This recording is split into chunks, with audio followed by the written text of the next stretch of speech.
राधे राधे भक्तों। आज हम भक्तमाल के पावन चरित्र में से श्रवण करेंगे जयपुर के खंडेला की राजपुरोहित पंडित परशुराम जी की पुत्री करमेती बाई की दिव्य कथा। करमेती बाई का मन बचपन में ही भगवान में लग गया था। वह बालिका निरंतर श्री कृष्ण का ध्यान और नाम जप किया करती थी।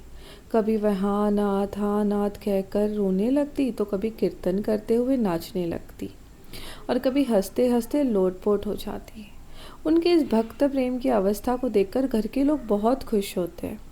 करमेती बाई की इच्छा विवाह की नहीं थी, परंतु लज्जावश वे कुछ कह न सकी।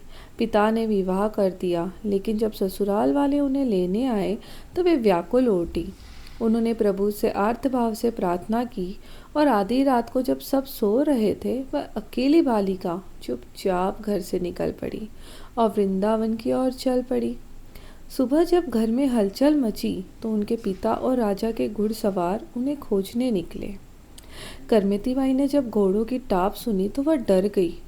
छिपने का कोई स्थान न पाकर उन्होंने रास्ते में पड़े एक मृत ऊंट के फटे हुए पेट के भीतर शरण ली।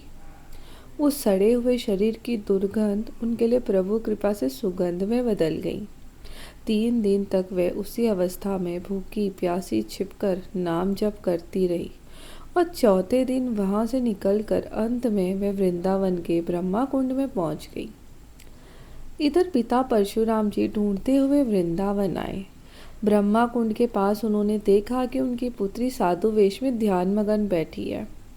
पुत्री की दीनहीन दशा देखकर पिता को शौक तो हुआ, परंतु उनकी भगवत प्रेम को देखकर वे स्वयं को धन्य मानने लगे। कई घंटों बाद जब करमेती बाई का ध्यान टूटा तो पिता ने उन्हें घर चलने का आग्रह किया।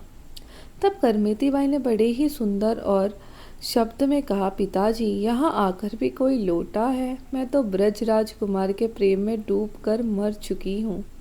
अब यह मुर्दा यहाँ से वापस कैसे उठ सकता है? उनकी ऐसी अटूट भक्ति देखकर पिता हार मान गए और उन्होंने वहीं छोड़कर वापस लौट गए।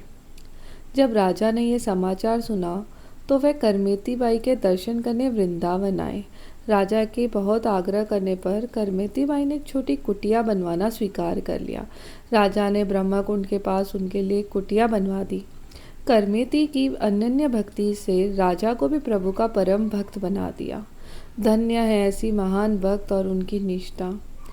तो देखिए भक्तों, करमेती बाई जैसी भक्ति कोई कर सकता है, वह धन्य है। हम मिलेंगे अगली कथा में। राधे।